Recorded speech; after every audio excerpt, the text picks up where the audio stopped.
Un matin, 2 chiffres ont heurté l'histoire du Sahel.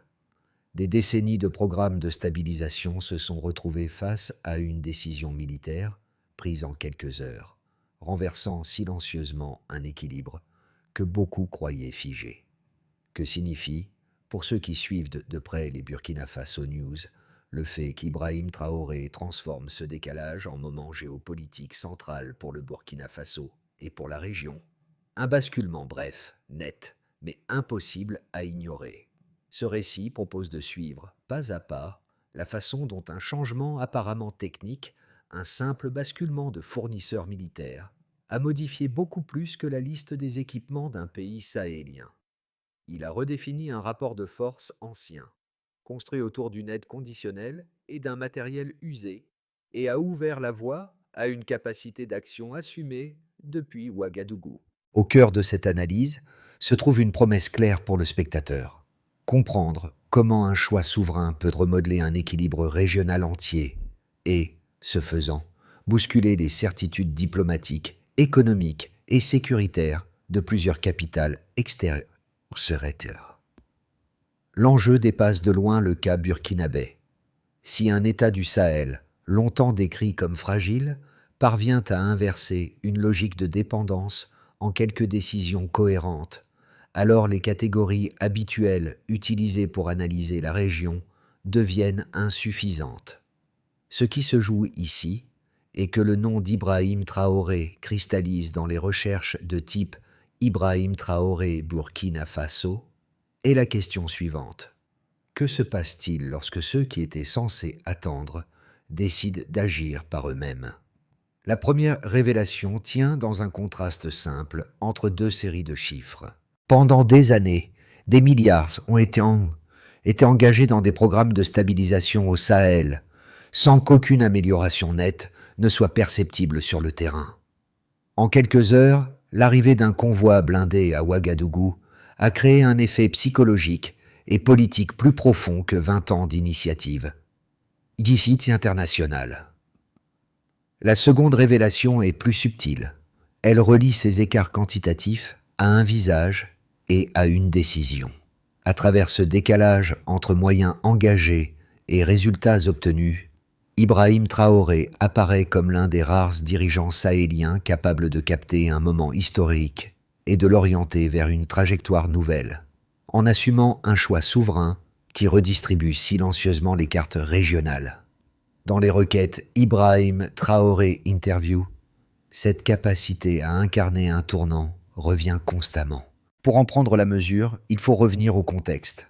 Pendant des décennies, le Burkina Faso et ses voisins ont bâti leur sécurité sur un maillage d'aides fragmentées, de formations externes et de matériel obsolète. Les villages continuaient de disparaître sous la pression des attaques.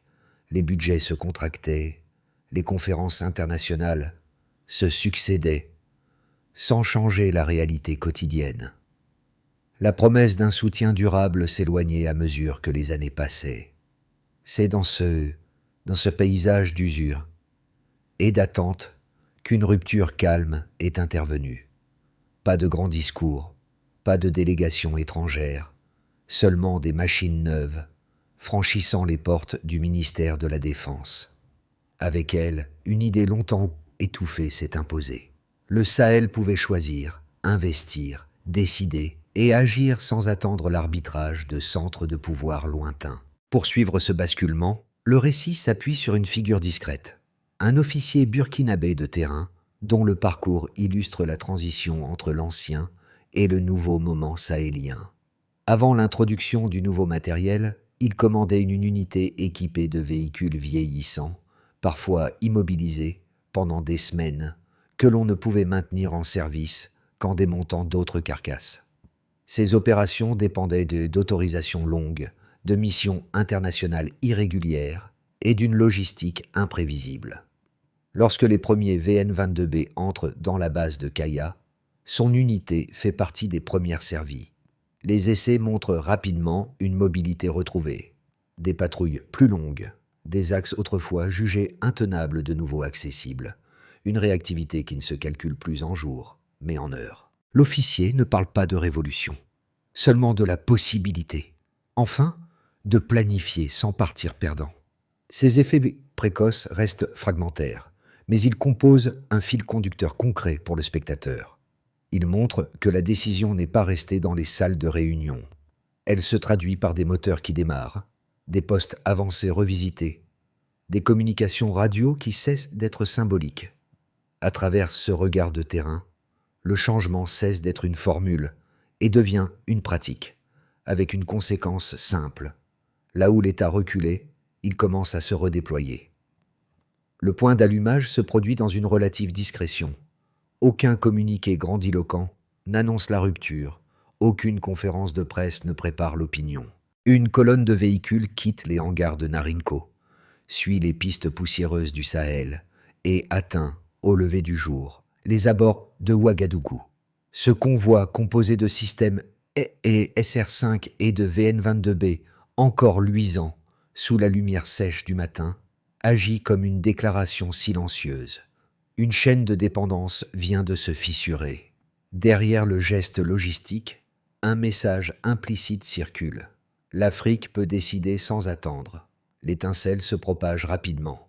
Les premiers essais révèlent une mobilité et une fiabilité que les unités locales n'avaient plus connues depuis des années. Les pilotes apprennent à calibrer les suspensions, à intégrer des capteurs modernes qu'ils n'avaient jamais manipulés. Sur les réseaux militaires internes, les rapports s'accumulent. Montée en capacité, réduction du temps de réponse, amélioration de la coordination entre unités. Ce ne sont pas encore des victoires décisives, mais ce sont des signaux. Et dans une région longtemps asphyxiée par l'attente, les signaux comptent autant que les résultats. Le point culminant intervient lorsqu'un exercice improvisé à Kaya démontre que l'armée burkinabé peut désormais réagir en quelques heures, là où il fallait autrefois compter des jours. Cette démonstration interne, modeste en apparence, déclenche une onde plus large. Les partenaires extérieurs demandent des explications. Les chancelleries s'agitent. Les institutions régionales perçoivent un changement d'équilibre diffus, mais incontestable. Le nom d'Ibrahim Traoré revient avec insistance dans les notes d'analyse, reflet d'une interrogation. Comment un pays perçu comme fragile a-t-il pu déplacer autant de lignes sans une seule explosion ? Dans les villages, la transformation est encore plus concrète. Les populations voient circuler, pour la première fois depuis longtemps, des véhicules qui ne semblent ni fatigués ni provisoires. Des anciens parlent d'un son différent, un bruit de moteur qui ne promet pas, mais qui agit. Des marchés hebdomadaires recommencent à se tenir. Des axes autrefois abandonnés se rouvrent progressivement. La duchonne de cette décision, la réorganisation lente mais irréversible, se manifeste par des gestes répétitifs. Postes avancés revisités, patrouilles stabilisées, corridors testés. Peu à peu, une évidence se dessine pour ceux qui scrutent les Burkina Faso News. Le pays entre dans un cycle où l'initiative vient de l'intérieur et non plus de l'extérieur. La transition devient pleinement lisible lorsqu'on observe les indicateurs qui accompagnent ce réalignement stratégique. 3 chiffres présentés en interne suffisent à révéler l'ampleur du basculement et donnent au récit une colonne vertébrale factuelle. Ils suivent tous le même schéma, un niveau de référence hérité des années d'usure, puis un écart net après l'introduction des nouveaux moyens. Pour commencer, le temps de réaction opérationnelle. Avant la réorganisation, certaines unités déployées dans le Nord mettaient en moyenne 72 heures pour répondre à une alerte majeure. La lenteur résultait d'autorisations hiérarchiques dispersées, d'une mobilité incertaine et d'une logistique chaotique. Après l'arrivée des systèmes SR5 et des VN-22B, plusieurs exercices ont confirmé une moyenne ramenée à 18 heures. La différence n'est pas seulement arithmétique. Elle signifie que des zones qui basculaient entre 2 patrouilles peuvent désormais être sécurisées dans une fenêtre de temps pertinente pour les habitants. Ensuite, la couverture territoriale effective. Pendant des années, seuls 40% des zones rurales prioritaires pouvaient être régulièrement visitées par des patrouilles ou des missions sécuritaires. Les axes étaient trop longs, les véhicules trop usés, les équipes trop dispersées. 3 mois après la modernisation, les rapports internes font état d'une couverture portée à 63%, dépassant pour la première fois depuis 10 ans le seuil symbolique de la moitié du territoire sensible. Là encore, il ne s'agit pas d'une victoire totale, mais d'un basculement de régime, de l'exceptionnel vers le régulier. Enfin, la disponibilité du matériel. Historiquement, seuls 90% des véhicules militaires étaient opérationnels à un moment donné, les pannes immobilisant la majorité du parc. Avec les livraisons de Narinco et une maintenance simplifiée, la disponibilité atteint 40%. Cette progression transforme la manière de penser les opérations. Il devient possible de planifier, de maintenir un rythme soutenu, de répartir les équipes, sans craindre que la moitié du dispositif tombe en panne au mauvais moment. Ces 3 évolutions ne racontent pas une victoire définitive. Elles montrent cependant qu'un seuil a été franchi. Là où l'État reculait, il recommence à avancer. Là où la réaction était sporadique, elle devient cohérente. Là où la dépendance imposait le tempo, la capacité locale retrouve l'initiative. C'est sur cette base que la crédibilité d'Ibrahim Traoré se consolide auprès des États voisins, non par effet de discours, mais parce que les chiffres corroborent ce que les habitants constatent déjà. Face à cette transformation, 2 lectures opposées émergent. Et la première, portée par plusieurs analystes extérieurs, considère que le réalignement stratégique du Burkina Faso risque de substituer une dépendance à une autre. Selon cette perspective, la rapidité du virage pourrait fragiliser les équilibres internes, réduire les marges diplomatiques et enfermer le pays dans une relation unidirectionnelle avec un nouveau partenaire. Les partisans de cette thèse insistent sur la nécessité de préserver un pluralisme d'alliances pour éviter tout verrouillage politique ou militaire. La seconde lecture, défendue par de nombreux observateurs africains, voit dans ce changement une forme de libération.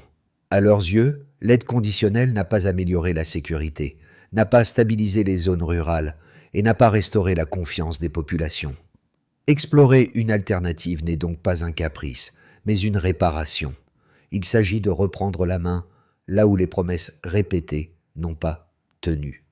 Il souligne aussi que l'émergence d'une alliance régionale réduit le poids d'un partenaire unique en mutualisant capacités et ressources. Pour dépasser cette polarisation, il faut s'en tenir aux faits disponibles. Rien, dans le dossier, n'indique une perte de marge décisionnelle.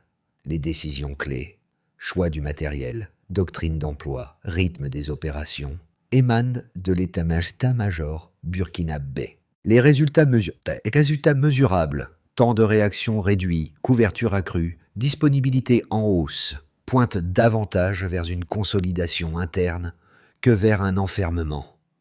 Enfin, la coordination croissante avec le Mali et le Niger s'inscrit dans une logique régionale horizontale plutôt que dans une dépendance verticale.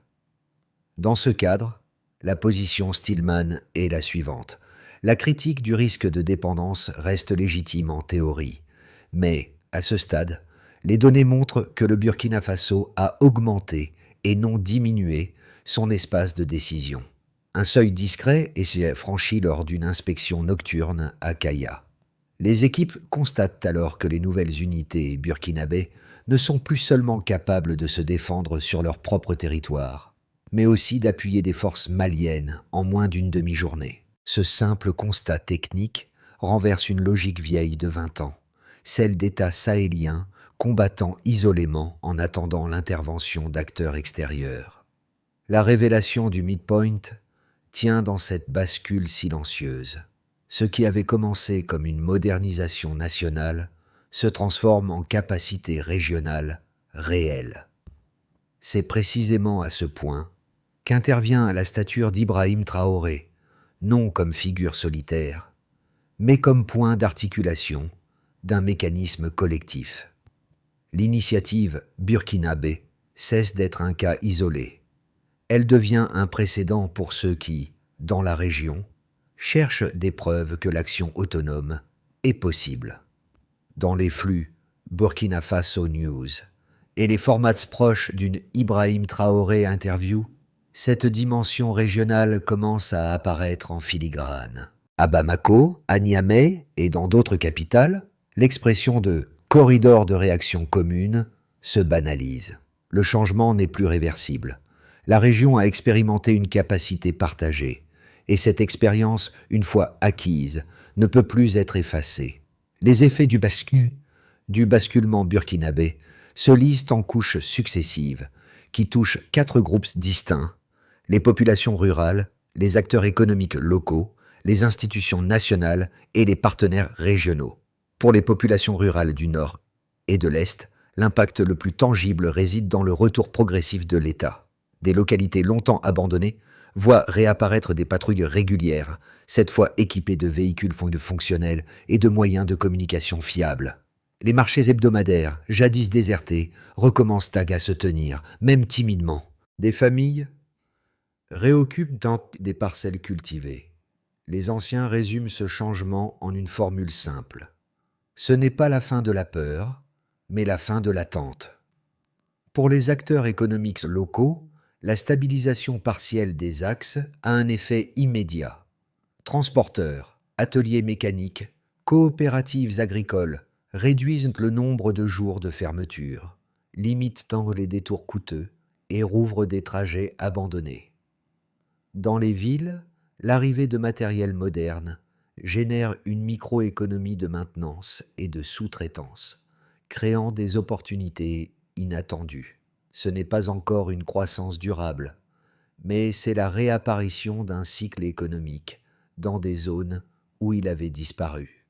Au sein des institutions nationales, la réduction du temps de réaction et la disponibilité accrue du matériel modifient la manière de planifier la sécurité. Les décisions ne dépendent plus systématiquement d'une validation extérieure. Les cadres administratifs, longtemps cantonnés à la transmission d'instructions venues d'ailleurs, participent davantage à la conception d'opérations ou de programmes de coordination régionale. Cette montée en capacité interne renforce indirectement la position d'Ibrahim Traoré, perçu comme l'initiateur d'un virage où ambition militaire et architecture institutionnelle convergent. Enfin, pour les partenaires régionaux, notamment le Mali et le Niger, l'expérience burkinabé sert de démonstration. Elle nourrit l'idée qu'une défense autonome du Sahel est techniquement possible.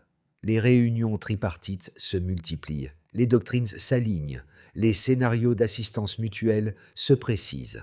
Si un pays qu'on disait vulnérable peut modifier aussi vite ses capacités, alors la région entière peut envisager une recomposition qui ne repose plus uniquement sur des structures extérieures. C'est cette résonance collective qui donne à la trajectoire d'Ibrahim Traoré au Burkina Faso une portée dépassant largement ses frontières. Les prochains mois diront si le basculement burkinabé se stabilise, s'amplifie ou se fragilise. 3 trajectoires plausibles se dessinent à partir des dynamiques observées. Dans le scénario de base, la consolidation reste progressive. Le Burkina Faso poursuit l'amélioration de ses capacités sans saut spectaculaire. Les opérations conjointes avec le Mali et le Niger se régularisent, mais demeurent concentrées sur des zones prioritaires. Les indicateurs techniques continuent de progresser légèrement, portés par une logistique mieux organisée. Les partenaires extérieurs adoptent une position prudente, ni blocage frontal, ni soutien affirmé. Les populations ressentent une stabilisation partielle, surtout là où l'État est déjà revenu. Dans le scénario optimiste, l'intégration régionale se renforce nettement. L'alliance des États du Sahel formalise une doctrine commune, des mécanismes de partage d'informations et des corridors transfrontaliers sécurisés. Les premiers programmes de formation intégrés voient le jour. L'effet d'entraînement dépasse le champ militaire. Mobilité énergétique, infrastructures légères, harmonisation administrative. Le Burkina Faso devient, grâce à son avance relative, un nœud technique plutôt qu'un simple bénéficiaire. Les habitants constatent davantage de zones réinvesties, une économie locale moins entravée et un climat de confiance qui s'installe. Dans le scénario le plus défavorable, des pressions extérieures et des frictions internes se combinent. Tensions diplomatiques, restrictions économiques ciblées, incidents opérationnels ou difficultés logistiques ralentissent les progrès et fragilisent les coopérations des santé. Les opérations conjointes deviennent irrégulières, certaines zones redeviennent difficiles à contrôler, le scepticisme se ravive. L'élan initial ne disparaît pas, mais il se dilue dans une inertie prolongée. Plutôt que de parier sur un scénario unique, le spectateur est invité à s'interroger sur un critère transversal, la manière dont chaque choix sera évalué à l'aune de la capacité réelle, et non des seuls discours. La trajectoire burkinabé résonne différemment selon le profil de ceux qui la regardent. Pour un premier groupe, composé de lecteurs attentifs à l'actualité internationale, le cas du Burkina Faso illustre un changement de paradigme. Ils y voient un exemple concret de la façon dont des États dits dismises et des États dits périphériques peuvent réécrire leur marge de manœuvre en dehors des circuits habituels. Ce public retient surtout la vitesse du basculement et la manière dont une décision nationale a obligé plusieurs capitales à réévaluer leur grille d'analyse. Un deuxième groupe, familier des contextes fragiles ou instables, se reconnaît davantage dans la fatigue des populations rurales et la lassitude face aux promesses non tenues. Pour ces lecteurs, l'histoire parle d'abord de la capacité d'un État à reprendre pied après des années d'usure. Ils comprennent intuitivement ce que signifie un convoi qui arrive à temps, une patrouille qui repasse, ou un axe routier qui se rouvre. Un troisième groupe, enfin, s'intéresse aux transitions politiques et institutionnelles. Il observe comment une décision militaire peut déclencher une recomposition administrative, influencer la diplomatie régionale et redéfinir les rôles à l'intérieur de l'appareil État. Appareil d'État. Pour eux, le Burkina Faso devient un laboratoire et la figure d'Ibrahim Traoré un cas d'étude dans les débats et les formats de type Ibrahim Traoré Interview. Ces trois regards convergent vers une même interrogation. Comment un pays peut-il transformer sa trajectoire en changeant d'abord la manière dont il agit plutôt que celle dont il se décrit? Pour que l'élan politique et sécuritaire se transforme en trajectoire durable, une méthode claire est nécessaire. La feuille de route courte qui se dessine autour du Burkina Faso repose sur une progression en étapes, chacune assortie d'un responsable et d'un critère mesurable. Elle prolonge la dynamique initiée sous Ibrahim Traoré, non comme geste solitaire, mais comme point de cohérence d'un appareil étatique en reconstruction. Une première étape consiste à standardiser la maintenance sur 3 mois. Les équipes logistiques nationales définissent des protocoles uniformes de diagnostic, de réparation et de suivi, mesurés par le pourcentage de véhicules opérationnels chaque semaine. Une deuxième étape, sur 1 à 6 mois, structure la coordination sahélienne. États-majors du Burkina Faso, du Mali et du Niger établissent un calendrier d'exercice conjoint et une grille commune d'échange d'informations, évaluée par le nombre d'opérations synchronisées dans les délais. Une troisième étape, sur 2 à 8 mois, déploie des zones pilotes de présence renforcées autour de 3 axes stratégiques, avec pour indicateur la fréquence des patrouilles et la réouverture des marchés. Une quatrième et quatrième étape, sur 3 à 12 mois, renforce la capacité institutionnelle en développant des cellules d'analyse interne capables de planifier sans dépendance méthodologique extérieure. Enfin, une cinquième étape, continue, stabilise la communication publique pour limiter les rumeurs et renforcer la confiance. Cette feuille de route vise moins à produire un idéal qu'à transformer un moment de bascule en architecture durable de souveraineté. Le fil émotionnel de cette trajectoire renvoie à une scène simple. Au début, quelques soldats observent en silence les véhicules flambant neufs à la périphérie de Ouagadougou. Ils ne célèbrent pas, ils regardent. Cette retenue dit beaucoup. Elle rappelle que le pouvoir ne réside pas seulement dans l'acier, mais dans la manière de l'employer. Aujourd'hui, dans les bases du Nord, les mêmes soldats se tiennent devant des cartes élargies, non pour attendre des ordres venus d'ailleurs, mais pour planifier avec leurs homologues maliens et nigériens. Le signe était discret, mais il marque une rupture. Le Sahel ne subit plus entièrement, il commence à se réorganiser. Dans ce mouvement, la figure d'Ibrahim Traoré agit comme une boussole, non par héroïsme, mais par cohérence entre intention et action. Les requêtes Ibrahim Traoré Burkina Faso, qui saturent certaines Burkina Faso News, ne captent qu'une partie de cette cohérence vécue au quotidien. Une idée forte se dégage. Un pays peut transformer son destin en changeant sa manière d'avancer, pas seulement sa manière de parler. À mesure que les indices d'une recomposition sahélienne se multiplient, une conviction s'impose. La transformation du Burkina Faso ne se réduit ni à une liste d'armes, ni à une révision doctrinale. Elle touche à la manière dont un peuple affirme sa place dans le monde, au prix d'un travail collectif, souvent silencieux. La souveraineté, dans ce contexte, n'est pas un slogan, mais un effort patient mené par des communautés qui refusent de se résigner. Partager cette histoire, que ce soit par des analyses, des formats proches de l'Ibrahim Traoré interview ou des récits de terrain, revient à reconnaître que d'autres trajectoires sont possibles là où tout semblait verrouillé.